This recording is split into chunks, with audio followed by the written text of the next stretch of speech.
Good morning, everyone, and thank you for joining us again this morning. We have a lot of things to cover this morning, Bill, so we're going to get right into it. No problem. Okay, I understand great. it's been a busy couple of weeks for you. Yes, it has. But first off, what we're going to touch on is I received a notice from the IRS about the IRS national tax forms. As you know, they offer CPE during these forms. And before the CPE can be qualified for CPAs and EAs, they need to have the content verified. So what they're doing is the liaison office is looking for some volunteer EAs and CPAs to review the new curriculum at the IRS National Tax Form, which is really great. It is. Yeah. So if you would be interested in doing that, you will receive a self-study seminar, which includes an interactive video, PowerPoint presentations, and downloadable slides and the complete transcripts. The great thing about this is that you can earn CPE while you're doing the testing. Oh, wow. That's great. Yeah. So the thing is, they are going to be looking to get this completed pretty soon. So if you're interested in joining, or I'm sorry, for signing up, you need to do this by September 14th, between September 14th and September 21st. What we're going to be doing, we're going to be posting a PDF of the details about how to get signed up after the broadcast. Is that going to be on our website? Or Yeah, we'll add it to the website as well early next week, and so that'll be there as well. All right, thank you. Next, I guess about 2 months ago, we had a member of the group post a question about the verification process the IRS is doing when you call in and representing your client, because they're really asking some detailed questions now, like date of birth, what your last 4 digits of your CPE, your Social Security number is, and so we had some concerns from our members about this. And after doing some research, I did hear back from the liaison office, and the reason why they're asking these additional questions is because they are seeing that people are getting their PTINs and their CAF numbers stolen. And so that is not an only way of verification anymore. So, which makes sense, which is why they stopped the Social Securities for the preparers and went with the PTINs and the CAF numbers on some of the various forms, was to help cut down on the identity theft of the accountant. So now I guess they're getting the PTINs and CAF numbers from the tax returns. So pretty soon they'll probably have to go to some kind of a truncated system like they do with your credit card numbers on credit card receipts. Maybe. So and for that reason, that's why they're asking those additional questions. And IRS feels that this enhancement provides an assurance that they are really talking to the correct third party, and which we appreciate. So it's just really another level of security. So that's the reason. So as you know, last week, Bill, I attended the NASBA conference, the Eastern Regional Conference in Orlando, Florida. Was it warm? It was warm. It was. It was good, pretty warm down there. So at the conference, we have attendees from the boards of accountancy, associations, accounting firms, and we did have some colleges there attending as well. So I just want to share a couple of the highlights from the conference with our group out there. The first thing is they're seeing across the nation an anti-regulation push. And this is really coming about from the American Legislative Exchange Council, which is the acronym ALEC. And what they're saying, they're taking a hard look at the regulations the state boards are putting down on the professionals. And they're really asking the big question: Are we making barriers for the professionals, or are we providing public protection? That is really the question. So we are seeing some possible regulations in different states. They gave some examples, and Nebraska and Florida has actually seen some legislation on this issue about almost making the regulations a little less stringent on the professional. Do they have to follow that same federal law that for every new regulation they have to get rid of 2 regulations in its place? No, I believe that's only in West Virginia right now. Okay. I heard that was in West Virginia. That was actually one of the presenters there was West Virginia. Okay. So yeah, because that was actually one of the ones that they talked about. Also, they talked about firm mobility. This is something that Maryland does not currently have, but I would not be surprised if the State Board of Maryland takes a look at that within the upcoming months. So the next thing is criminal conviction. as when you get a CPA license, when you go through the process of getting a CPA license, they do a background check, and if you had a criminal conviction, sometimes you're not given that permission. Probably not a bad thing. Right. Well, many states are actually taking a look at that and actually putting a time period on that. For instance, say for instance you hadn't had a criminal conviction for like 15 years. That's something that maybe they will not take in consideration and will award the license. I guess they'd have to look at what kind of a conviction it was, because certainly we would have to be careful of anybody who had been convicted of embezzlement or things like that we don't give them a license to do that again in the future, even though it had been 15 years. Exactly. So like I said, that's another thing the states are looking at. Actually, it was interesting. They actually provided a nice list of court cases that the boards were been dealing with across the nation concerning the marijuana issue, cryptocurrency, the Bitcoin. Wow. I mean, you talk about a world that, way over my head. Yeah, mine too. And it's changed so much just in the last 3 or 4 years that it's hard to keep up with all those different cryptocurrencies. And it was interesting. The presenter that talked about that they said, to get a better understanding, as you should at least try it and put some money out there. She said that's going to be the best way for you to learn. Yeah, well, I like to learn on somebody else's time. I was going to borrow from you, Bill. Okay. The other two other hot topics they talked about was the AICPA and about the reorganization of AICPA between association and institution. And so we had some information on that, and we got a nice white paper on that again we're going to share a later date, because I don't want to go in too much detail, but that was discussed. Okay. And then also they talked about the pathway of a CPA.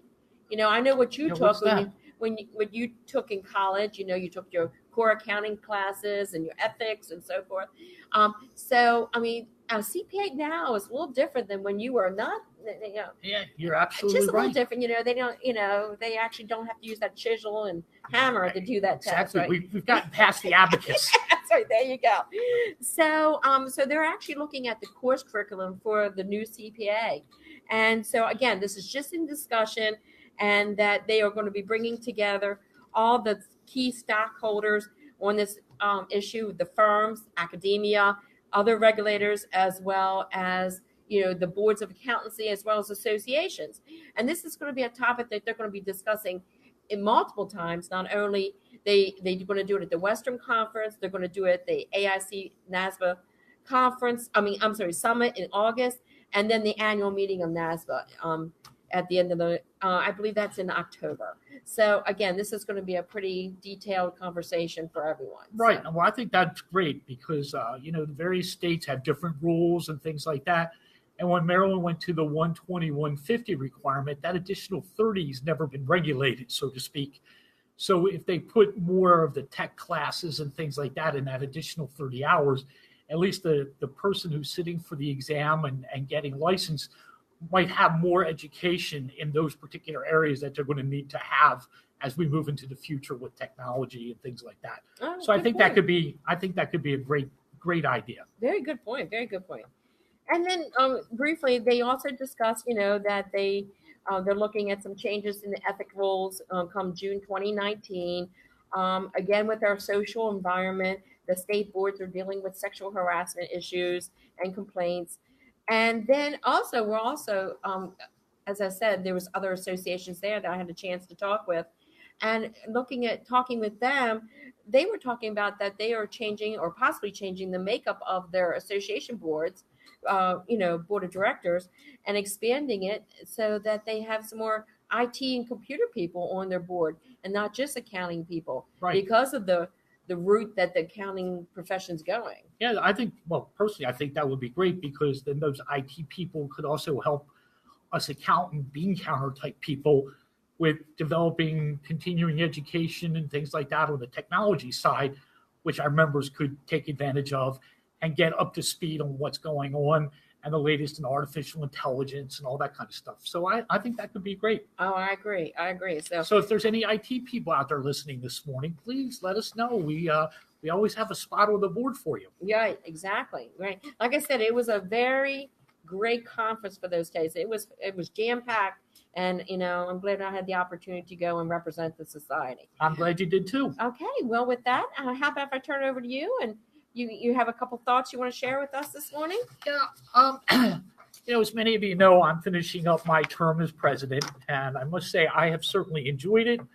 I can't begin to express the gratitude that I have for the members and for the staff and volunteers that we have who have trusted me with that leadership position over this past year. And I'm just very grateful. Our legislative committee was very busy this past year, primarily because, they passed that Tax Cut Job Act on December the 22nd that was signed into law. And then in February, I believe it was, they brought all of the extenders back into play. Mm-hmm. So it made it for an interesting tax season. And with the Tax Cut Job Act, the states are going to be the real beneficiary of that, because if they don't make their changes to their state tax laws and they are no longer following the federal on those things, then it's really a boom to the states. And our legislators in Annapolis unfortunately chose to stick their head in the sand on this one and take advantage of collecting the additional revenue that's going to be generated.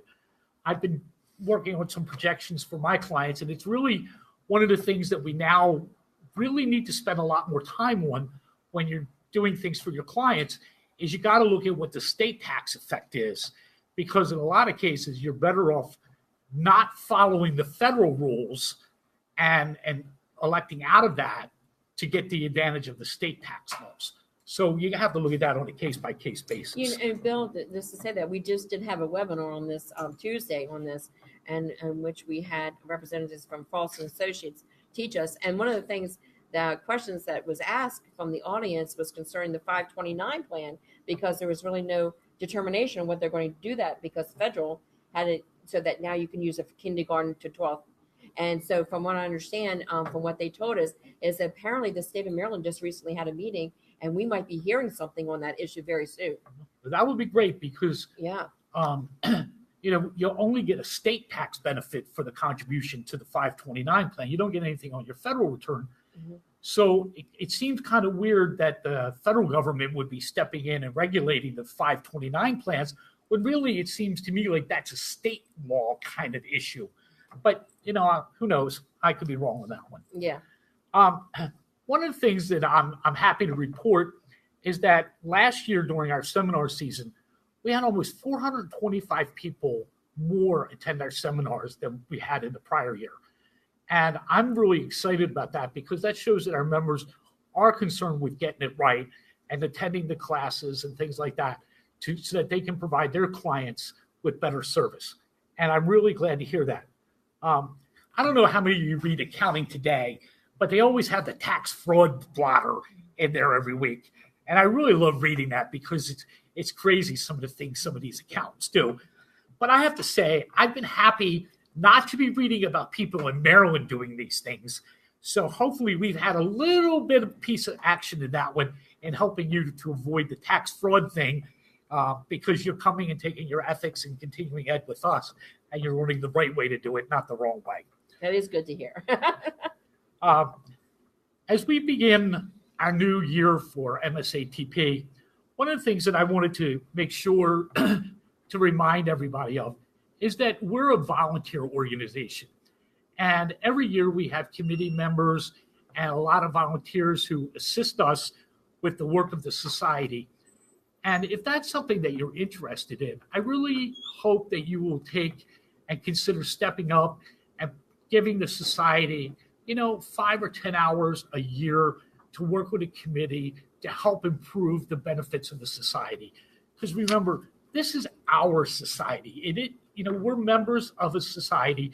It's a group of people, but we're all here to help each other and to make it the best profession that we can make it. So One of the committees that I wanted to spend a little bit of time, not a lot, but a little bit, emphasizing is our assistance committee. And this is a committee that's in place that helps you in the event that you have a major medical problem or worse, that you've passed away and you didn't do any kind of contingency planning for yourself. And now your family or spouse is left with an accounting practice that they're unable to run because they're not in the accounting business. And there's no backup plan for you.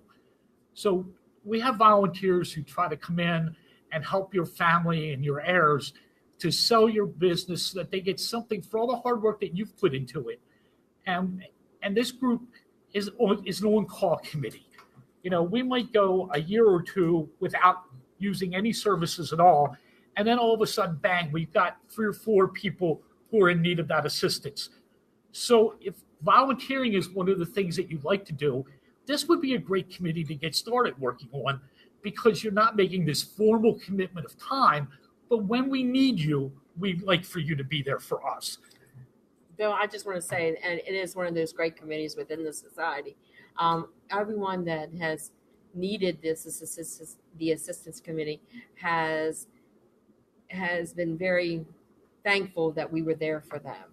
And because, that's the last thing the family has to deal with. And, it's just a phone call to us, and we just reach out to some of the people that's on the committee that possibly could be using the same tax software, the accounting software that this individual has been using, and immediately just go in and make that transition and, start working get the letters out to their clients, because, it's tough. But like I said, this is something that they have put their heart and soul in for many, many years. Absolutely. And to lose it, you don't want it to happen. Right. One of the things that, we're here for is for our clients. And when those kinds of unfortunate events happen, it's your clients that are getting hurt. I know I was involved in one a couple of years ago, and the family didn't know what to do. The accountant was, in a nursing home because, he was dying of cancer and had gone blind and things like that. And all they did was pile up the mail for 6 months until he finally passed away. But, it was the clients were not being taken care of for that time period. And that's what we're trying to avoid, help everybody out. Yeah. Along with volunteers, we have a very, very dedicated staff. I can't say enough about Sandy and Heather and Kelly, who really give their heart and soul for the society. And I just would like you, the next time you see them at a seminar, take a minute, step over, and just say thank you for all the hard work that they do. I know that they're paid staff and things like that, but they truly are what keeps our society moving. They're the grease to the gears. And it's just wonderful. So just stop by and say thank you. Well, thank you, Bill. I really appreciate those thoughts.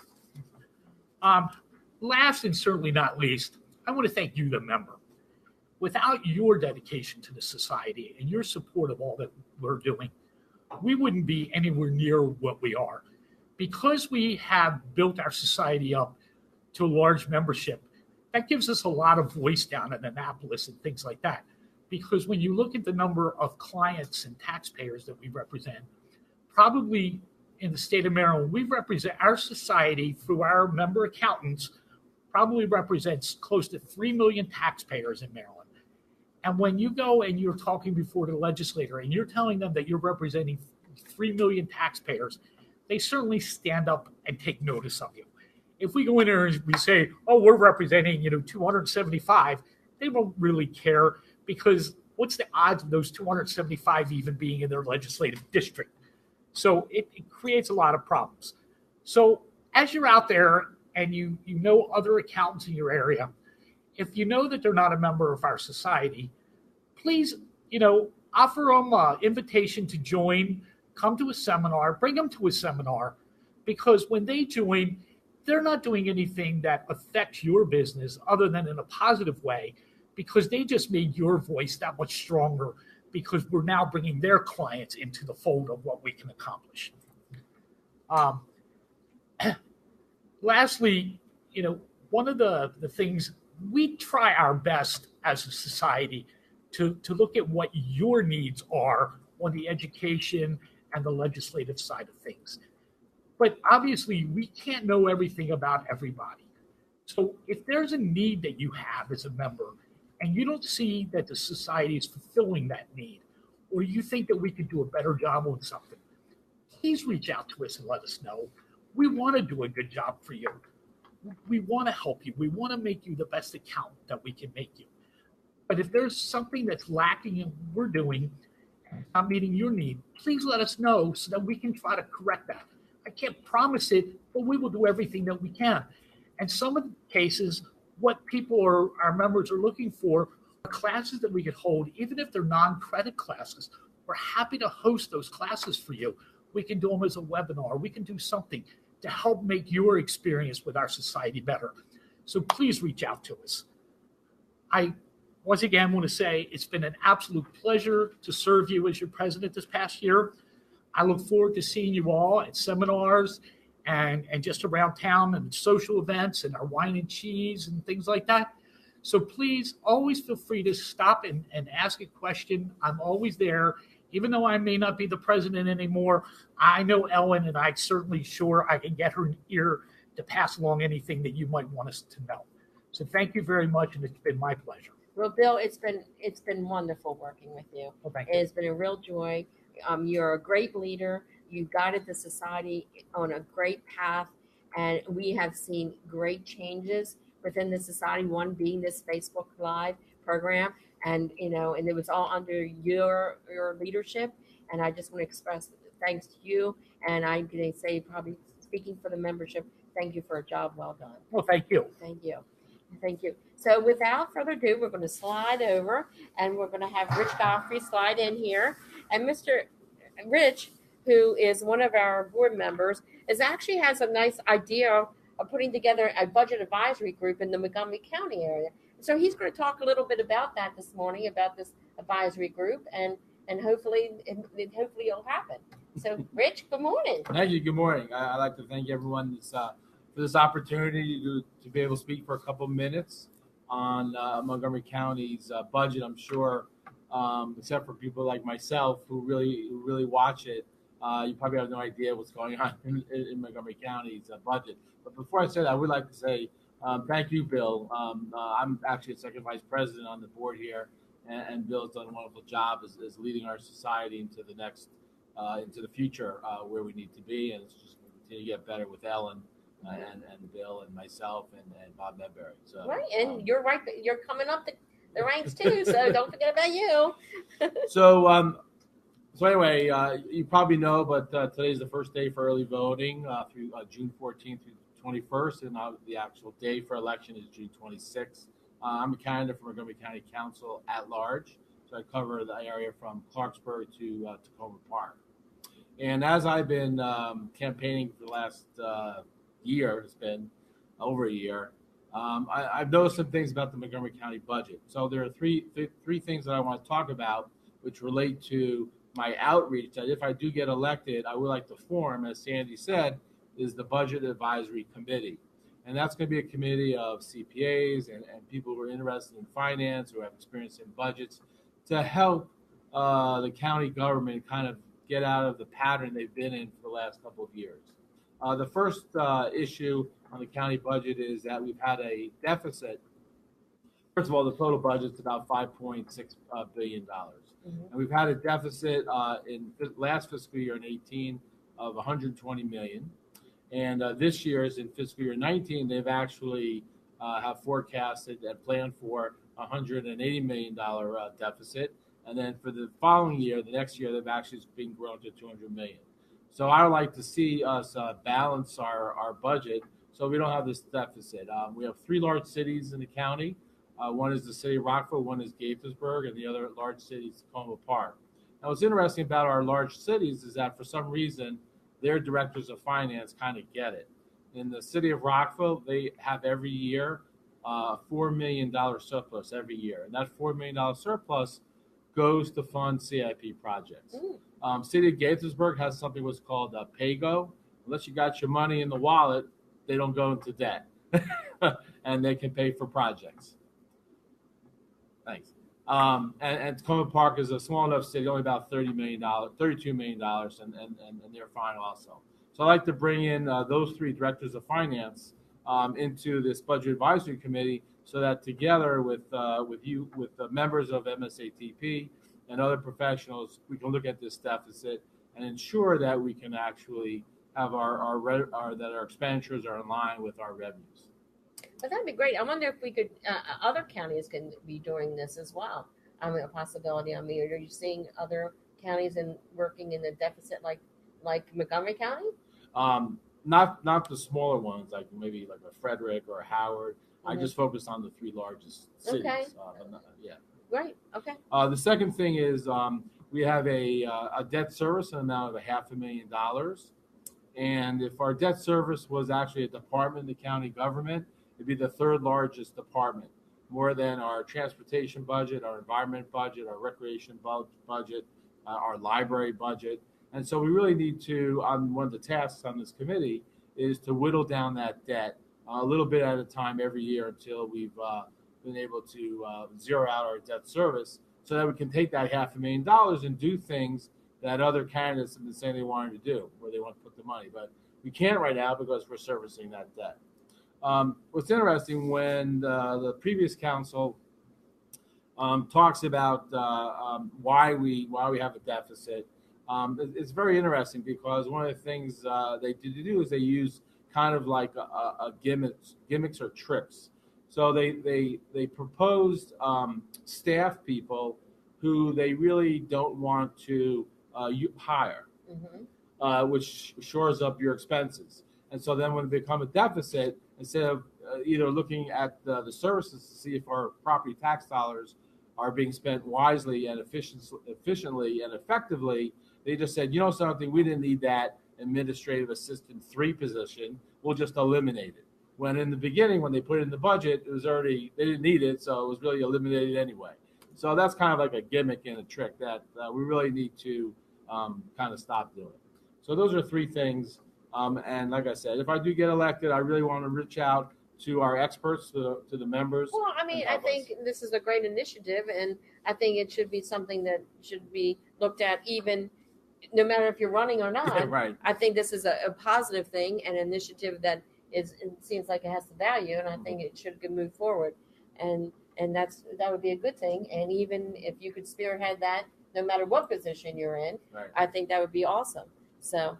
Well, Richard, I know that you know that I was the elected treasurer of Cecil County. Yes. And one of the things that we did for our budget was we brought in what we called the Citizens Budget Advisory Committee. And we had volunteer citizens go over the budget and things like that and help give us their impact and their feedback on that. Now, it doesn't always mean that the corrections and everything else get done the way you want them to, right. But at least you're getting an outsider's perspective. So that might be something else that you want to look at. That's a great suggestion. Super. Yep. Well, I am so nice and cozy right here with my 2 men. So I think we're going to be winding up. I just want to remind everyone that we are going to the Nationals game next Thursday night.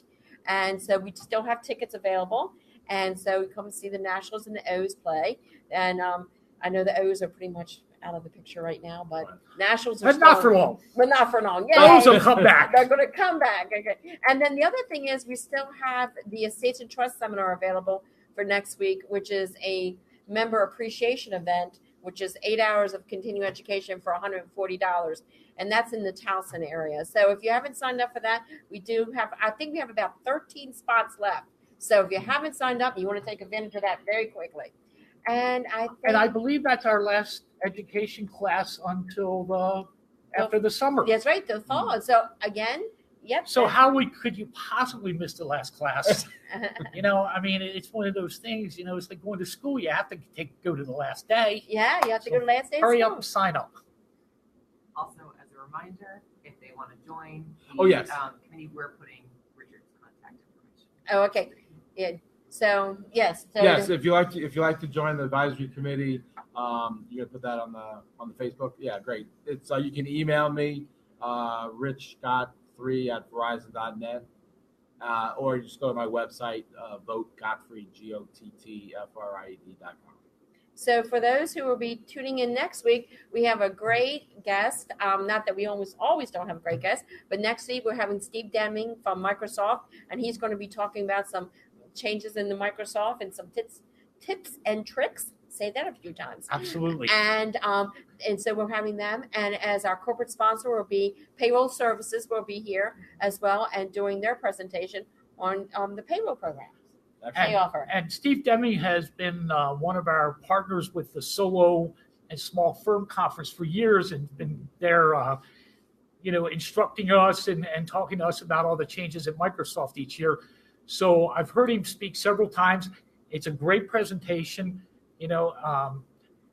Coming from a person who's inside of Microsoft really gives you a whole different perspective on things. Yep. Okay. Well, thank you again for joining us this morning and have a wonderful day. Thank you.